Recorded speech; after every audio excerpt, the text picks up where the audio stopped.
नमस्कार मित्रों, मैं रंजीत वर्मा अपने YouTube channel study with Ranjeet में आपका स्वागत करता हूं। बच्चों, पिछले वीडियो में मैंने आपको श्रृंगार रस की दो अवस्थाओं के बारे में पढ़ाया था। ठीक है, श्रृंगार रस की दो अवस्थाएं, एक संयोग श्रृंगार और दूसरा वियोग रस। ठीक है, जिसको कह सकते हो संयोग रस और वियोग श्रृंगार। और उस वीडियो में मैंने आपको संयोग के बारे में विस्तृत वर्णन किया और वियोग के बारे में आपको विस्तृत वर्णन करके बताया। और उसमें एक पॉइंट छूट रहा था बच्चों, वियोग श्रृंगार की कितनी अवस्थाएं होती हैं। तो मैं अपने इस वीडियो में आपको बता दे रहा हूं कि वियोग श्रृंगार की 10 अवस्थाएं होती हैं। ठीक है बच्चों, तो ये कॉन्सेप्ट आपका क्लियर हो गया था। और आज मैं अपने इस वीडियो में आपको पढ़ाऊंगा कि हास्य रस की परिभाषा। ठीक है, हास्य रस, उसके बाद में वीर रस और करुण रस। ठीक है, 3 रस आप इस वीडियो के माध्यम से मैं आप तक पहुंचाऊंगा। उसके आगे के जो रस होंगे अगले वीडियो के माध्यम से आप प्राप्त करेंगे। तो बच्चों, हम देखते हैं आज हास्य रस की परिभाषा तथा उदाहरण। ठीक है, तो इसमें हम देखते हैं हास्य रस की परिभाषा क्या होती है। तो अब देखिए, इसमें तो मैंने लिख दिया है, आप देख भी सकते हैं कि किसी की विचित्र वेशभूषा को देखकर, यानी किसी व्यक्ति की विचित्र वेशभूषा को देखकर अर्थात अनोखा पहनावा हो, जिसे देखकर मन प्रसन्नचित हो जाए। ठीक है, तो किसी की विचित्र वेशभूषा को देखकर या किसी कविता को पढ़कर या किसी नाटक को देखकर जब मन प्रसन्नचित हो जाता है तो वहां हास्य रस होता है। ठीक है, कभी कदार आप देखते हैं ऐसा पहनावा, अजीबोगरीब पहनावा आपके सामने आ जाता है जिसे देखकर मन में प्रसन्नता उत्पन्न हो जाती है, तो वहां क्या होता है, हास्य रस हो जाता है। इसीलिए कहा गया है कि किसी की विचित्र वेशभूषा को देखकर, किसी कविता को पढ़ करके तथा किसी नाटक को देख करके मन में जो आनंद की अनुभूति होती है, अर्थात जो प्रसन्नता होती है, मन प्रसन्नचित हो जाता है, तो वहां पर हास्य रस होता है। एकदम क्लियर हो गया बच्चों।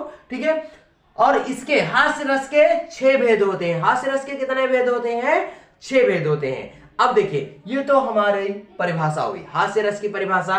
एक बार पुनः रिपीट किए दे रहे हैं बच्चों कि हास्य रस की परिभाषा क्या होती है। तो यहां पर देखते हैं हम, किसी व्यक्ति की विचित्र वेशभूषा, बोली अथवा उसके पहनावे को देखकर या किसी कविता को पढ़ने से या किसी नाटक को देखने से जब मन प्रसन्नचित हो जाता है, अर्थात मन में प्रसन्नता की लहर उठती है, तो वहां पर हमारा हास्य रस होता है। उदाहरण के माध्यम से हम अभी आपको बताएंगे। इसके 6 भेद होते हैं। कौन कौन से, ये हम आपको बाद में बताएंगे, क्योंकि अभी आपको केवल ये देखना है और इसकी परिभाषाओं को देखना है। ठीक है, तो अब देखिए, उदाहरण में तो मैंने वो लिख दिया जो आमतौर पर कॉपी पर चलता है, लेकिन मैं एक उदाहरण के साथ आपको नहीं ले चलूंगा, मैं आपको अनेकों उदाहरण बताऊंगा। ठीक है, तो सबसे पहले हम एक उदाहरण आपको बताते हैं कि इसमें लिखा है, दुल्हन गावो मंगल चार, मोरे घर आए हो राजा राम भरतार। ठीक है, ये तो आमतौर पर कॉपियों पर लिखा हुआ और चलते फिर तो उदाहरण हो गया आपके लिए।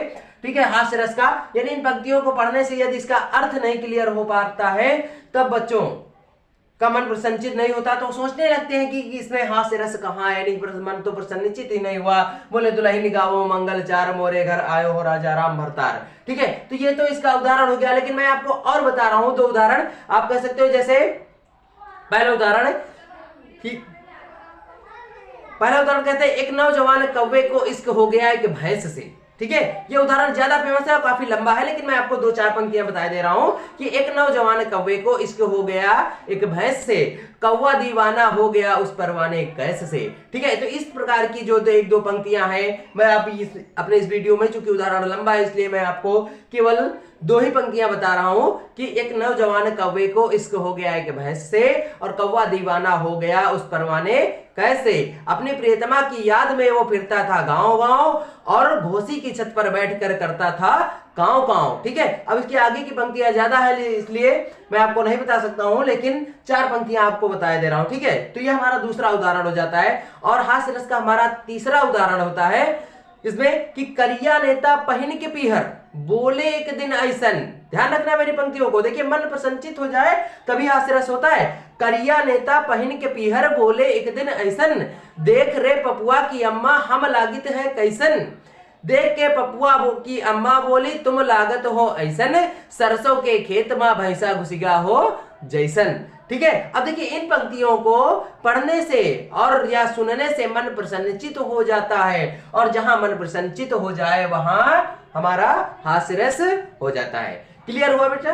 ठीक है। करिया नेता पहन के पीहर बोले एक दिन ऐसन, देख रे पपुआ की अम्मा हम लागत है कैसन। देख के पपुआ की अम्मा बोली तुम लागत हो ऐसन, सरसों के खेत में भैंसा घुस गया हो जैसन। ठीक है, तो अब देखिए इन पंक्तियों को पढ़ने से मन में एक आनंद की अनुभूति होती है, यानी मन प्रसन्नचित हो जाता है, इसलिए यहाँ पर हास्य रस होता है। ठीक है, अब आगे देखते हैं बच्चों, हमारा दूसरा रस है वीर रस। वीर का स्थायी भाव उत्साह, यानी किसी पंक्ति को पढ़ने से या देश प्रेम का गाना जब बज उठता है तो देखिए हमारे मन में वीरता की भावना उत्पन्न हो जाती है। या किसी कह सकते हो कि ऐसा नाटक पढ़ने से जिसमें वीरता और उत्साह को दिखाया जाता है, दर्शाया जाता है लेखक के द्वारा, उसको पढ़ करके हमारा मन उत्साहित हो जाता है। तो इसमें देखिए यहाँ पर कहा गया है कि किसी देश का वर्णन, युद्ध का वर्णन या किसी वीरता का वर्णन किया जाए तो वहां वीर रस होता है। और इसके 4 भेद होते हैं, कौन से? युद्ध वीर, कर्म दयावीर, कर्मवीर और धर्मवीर। ठीक है, इसके 4 भेद होते हैं। तो आप इसमें कह सकते हैं कि वीर रस की परिभाषा क्या होती है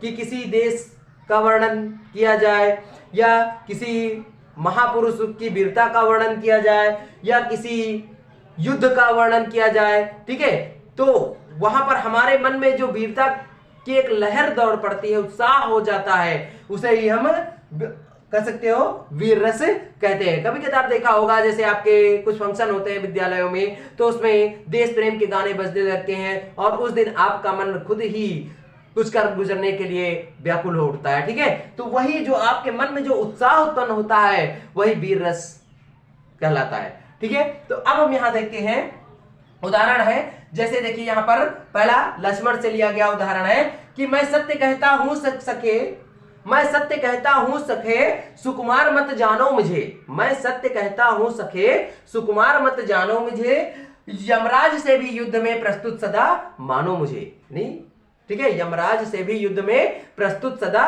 मानो मुझे। ठीक है, तो इन पंक्तियों में, ठीक है, ये कब का है?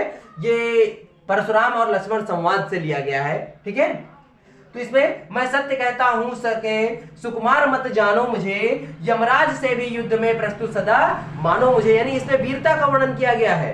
ठीक है, और इसके अतिरिक्त और भी पंक्तियां हैं, जैसे चढ़ चेतक पर तलवार उठा, करता था भूतल पानी को, राणा प्रताप सर काट काट करता था सफल जवानी को। देखिए अब ये पंक्तियां, यानी ऐसी पंक्तियां जिन्हें पढ़ने से मन में एक उत्साह उत्पन्न हो जाता है, वहां पर वीर रस होता है। ठीक है, क्लियर हो गया?